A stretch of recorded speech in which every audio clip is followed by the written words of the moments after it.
அன்புள்ளம் கொண்ட மீனராசி சகோதர சகோதரிகளே, உங்களுக்காக இந்த ஆச்சாரியார் இந்த குரு பயிற்சி நாளிலே சோழி பிரசன்ன வாக்காக எதுபோல தெய்வங்கள் வாக்கு தருகிறது அப்படிங்கிறத இந்த நேரத்தில் பார்க்கலாம். மீனராசி சகோதர சகோதரிகளே, மகாகாளியின் அருளோடு மகா கணபதியின் துணையோடு நல்ல ஒரு வாக்கை சொல்லுங்கள்.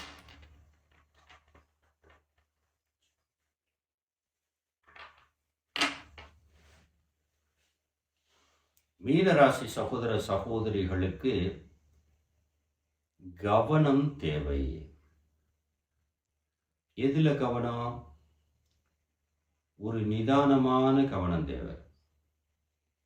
எப்படி?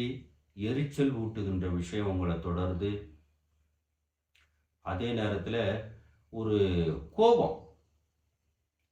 இப்போ இந்த கோபத்தை நீங்கள் விட்டுட்டு நீங்கள் முக்கியமாக என்ன பண்ணணும் அப்படின்னா, இந்த தருணத்தில் மீனராசி சகோதர சகோதரிகளை கிரகங்களுடைய ஆற்றலும் குலதெய்வத்தின் ஒரு ஆற்றலும் உங்களுக்கு கிடைக்க வேணும் அப்படின்னு சொன்னால், குடும்பத்தோட குலதெய்வம் கோயிலுக்கு போயிட்டு வரணும்.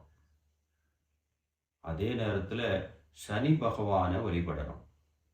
இது ரெண்டும் நீங்கள் பண்ணுனீங்க அப்படின்னு சொன்னால், ஏன்னா நீங்கள் ஒரு கருணை உள்ளம் படைத்தவர்கள். நம்பி ஏமாந்துருவீங்க. என்ன நம்பி ஏமாந்துருவீங்க? யாராவது அழுதாங்கன்னா உடனே உங்கள் மனசில் கருணை வந்துடும். இந்த கருணையெல்லாம் இப்போ வேண்டாம். ஏன்னா இந்த கருணை இப்போதைக்கு வேண்டாம். நிதானமாக கட்டுச்சட்டாக இருக்கக்கூடிய காலம்னு வந்திருக்கு சோழி பிரசன்ன வாக்கு. அப்போ மீனராசி சகோதர சகோதரிகள், இந்த நேரத்தில் நீங்கள் என்ன பண்ணணும்? இஷ்ட தெய்வ வழிபாடு, குலதெய்வ வழிபாடு, சனி பகவானுடைய பிரீத்தி, இதெல்லாம் பண்ணணும். இதை பண்ணினீங்க அப்படின்னா அஷ்டமத்து யோக சக்தி அப்படின்னு ஒன்று உண்டு. அப்போ 8 விதமான யோகங்கள் காத்திருக்கு. இந்த குரு பயிற்சி நாளில், குரு பயிற்சி முடிஞ்சு 25 நாள் கடக்கணும். 7 வருகின்ற நாட்கள் கடக்கணும். அப்போ 7ஆம் நாள் 25ஆம் நாள் இப்படி கணக்கு வச்சுக்கிடலாம்.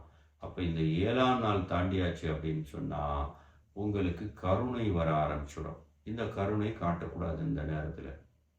ஏன் அப்படின்னா, நிதானம் இழந்து பொன்பொருளை கொடுத்து ஏமாறக்கூடிய காலம். அப்போ இந்த நேரத்தை நாம் என்ன பயன்படுத்திக்கிடணும் அப்படின்னாக்க, கவனமாக இருந்தால் போதும். அப்படி கவனமாக இருந்தால் உங்களுக்கு அஷ்டத்து யோகம் வருகிறது. அப்போ 8 விதமான யோகங்களை நீங்கள் அனுபவிக்க போறீங்க. ஆனால் நீங்கள் எதில் கவனமாக இருக்கணும்? இறக்கப்படுறதுல கவனமாக இருந்தால் அதுவே போதும். மீனராசி சகோதர சகோதரிகளே, 8 விதமான யோகங்களுக்கு கிடைக்க போகுது. தெய்வ வாக்கு இது. இந்த தெய்வ வாக்குல அஷ்டமத்து யோகம்னு சொல்லுவாங்க. அஷ்டமத்துனா 8 விதமான யோகம் உங்களுக்கு கிடைக்கும். இதை அனுபவிக்கிறோம் அப்படின்னா கருணை இருக்கக்கூடாது, யாருக்கும் கருணை காட்டக்கூடாது, இறக்க சுபாவம் இருக்கக்கூடாது. இதுதான் அதுக்கு எதிரி. அதாவது இந்த யோகத்தை அனுபவிக்க விடாம தடுக்குது அப்படின்னா இந்த இறக்க சுபாவம்.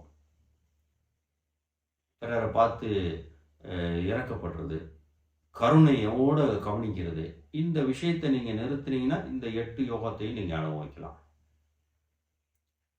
கருணைப்பட்டீங்க, இந்த 8 யோகம் உங்களை விட்டு கடந்து போயிடும். அப்படி ஒரு யோகம் இப்போ வந்திருக்குது. அப்போ இந்த குரு பகவான் பயிற்சியாகி ஒரு 20 நாள் 25 நாள்னு வச்சுக்கோங்க, 25 நாள் கழிச்சாச்சு அப்படின்னு சொன்னால் 8 விதமான யோகம் உங்களுக்கு வருது. ஆனால் இந்த யோகத்தை அனுபவிக்கணும் அப்படின்னா குடும்பத்துக்குள்ள கூட கருணை இருக்கக்கூடாது. தேவை என்னன்னா என்ன கொடுக்குறேன்னா வாங்கிக்கோ. ரொம்ப குழஞ்சி போனீங்க அப்படின்னா இது களைஞ்சி போய்டும். அப்படி இருக்கிறதுனால மீனராசி சகோதர சகோதரிகளே, இந்த புண்ணான தருணத்தை, இந்த 8 விதமான யோகத்தை அனுபவிக்க நீங்கள் கருணையையும் அந்த ஒரு விதமான இறக்க சுபாவத்தையும் விட்டு கொடுக்க வேண்டும். குறைஞ்சது ஒரு 2 ஆண்டுகளுக்காக நீங்கள் விட்டு கொடுக்கணும். அப்படி கொடுத்தீங்க அப்படின்னா 8 யோகங்களும் உங்களை தூக்கி ஆட்சியில் உட்கார வச்சு விடும்.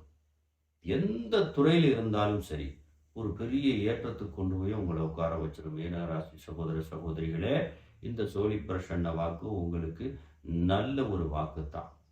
இறக்க சுபாவத்தை மட்டும் விடுங்க, கருணையை விடுங்க. இந்த அஷ்ட யோகத்தையும் நீங்க பெறுங்க. உங்க வாழ்க்கையில வளமும் நலமும் திரும்பவும் வர வேண்டும் என்று சொல்லி இதே போல ஒரு நல்ல தகவலோடு திரும்பவும் உங்களை சந்திப்பேன். தொடர்ந்து நம்ம பதிவுகளை பாருங்க. நன்றி, வணக்கம் நண்பர்களே.